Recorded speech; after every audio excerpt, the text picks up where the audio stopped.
तो नमस्कार दोस्तों, हमारे साथ डॉक्टर जय शुक्ला जी मौजूद हैं प्रेस क्लब ऑफ इंडिया में।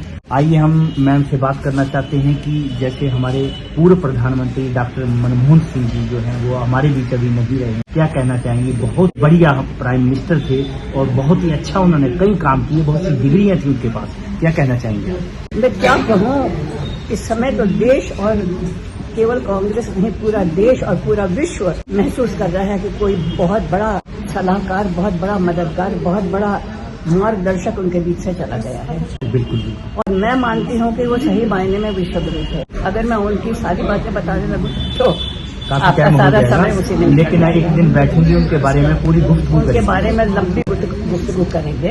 अभी तो मैं ये कहूँगी कि डॉक्टर साहब सही मायने में विश्वगुरु थे। जिस व्यक्ति की 6 किताबें विश्व की सबसे बड़ी यूनिवर्सिटीज में करिकुलम में लगी हुई हों, जिनके नाम पे चेयर हो बड़ी यूनिवर्सिटीज में, ऑक्सफोर्ड वगैरह में, जिनके नाम पे स्कॉलरशिप्स हों, और जिस समय पूरे विश्व की इकोनॉमी क्रैश कर गई थी, यूएस की इकोनॉमी क्रैश करने के बाद, उस समय उन्होंने जिस तरह भारत को बचाया, भारत उन इक्के दुक्के देशों में था जिसकी इकोनॉमी बची है, उसको देख के उनकी आर्थिक नीतियों को ओबे करते हुए, उसी रास्ते पर चलते हुए कुछ छोटे देशों ने भी वही किया और वो गड्ढे पे गिरते गिरते बाहर निकल आए। आज उनकी कमी इतनी महसूस हो रही है क्योंकि वो इतने सरल व्यक्ति थे, फिर भी वो सब कुछ सिखाते थे और राहुल को भी वो सिखाते थे। और राहुल ही नहीं, सभी को सिखाते थे और उनसे लोग सीखते थे, सभी को सिखाते थे। हमारे जैसे जो लोग, हम लोग कोई नहीं थे, हम लोग उनको डिस्टर्ब करते थे अपने क्वेश्चन से, और हमारे जैसे लोगों को भी शायद उन्हें पढ़ाना बहुत पसंद था। हमारे जैसे लोगों को भी हर उल्टे पलटे क्वेश्चंस का वो बड़े डिटेल में समझाते थे हमें। मैं इकोनॉमिस्ट नहीं हूँ, मैं साइंटिस्ट हूँ, लेकिन जो इकोनॉमी पर मैं कभी कभी लिखा करती हूँ वो इस कारण, और सबका भी है, वो इस कारण कि उन्होंने मेरे प्रश्नों के जवाब दिए।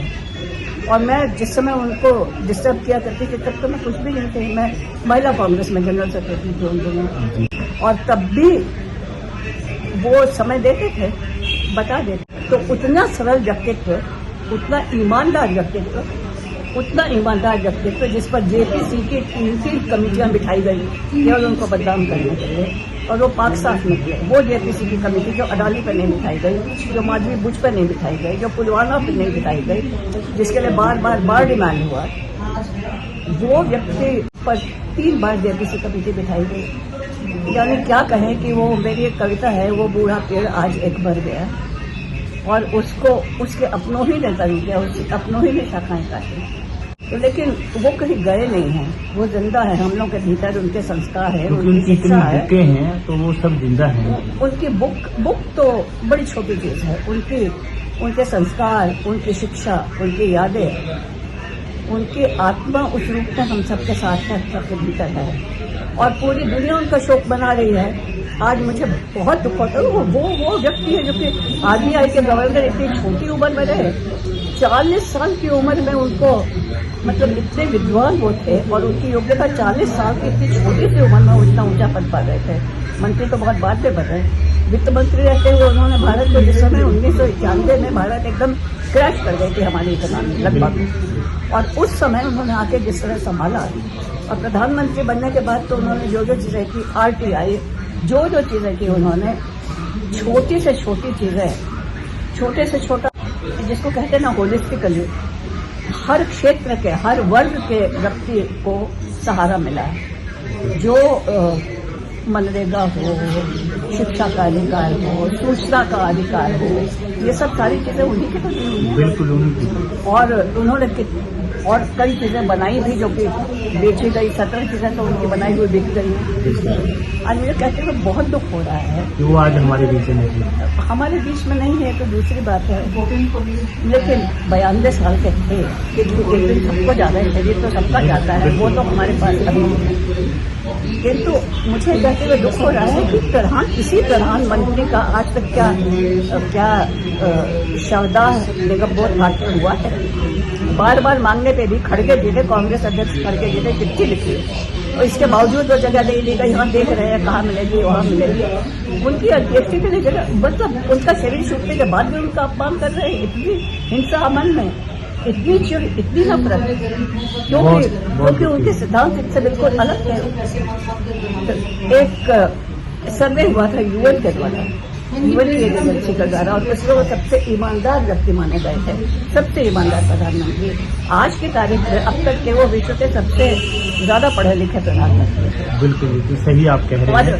सबसे ईमानदार तो काफी विद्वान लोगों की कमेटी थी, जिसने पाया कि सबसे ईमानदार, एक सर्वे हुआ था, सबसे ईमानदार प्रधानमंत्री यही थे।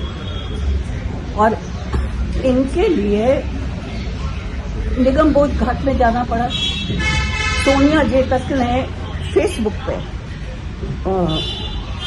पोस्ट भेजी कि कम से कम आज तक कोई प्रधानमंत्री निगम बोध घाट में नहीं उसकी अंत्येष्टि हुई है, इनके लिए कोई प्रॉपर जगह तो देनी चाहिए।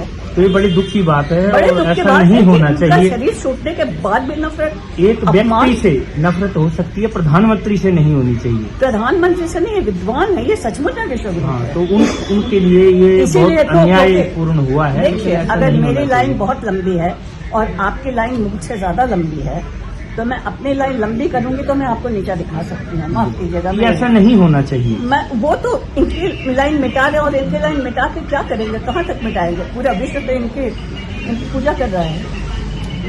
तो बहुत अच्छी बात आपने कही है, और दुख का विषय है ये, बहुत तो दुख का विषय है। बहुत अपमान हुआ है इनका, मरने के बाद, शरीर छूटने के बाद अपमान किया गया है। बहुत गलत हुआ है। तो इन्हीं शब्दों के साथ जो है मैं आपसे आज्ञा चाहता हूँ। धन्यवाद। नमस्कार। तो नमस्कार दोस्तों, बहुत फिर एक धन्यवाद। नई शख्सियत के साथ दोबारा मिलेंगे। तब तक के लिए नमस्कार, जय हिंद, वंदे मातरम, जय भारत। जय हिंद।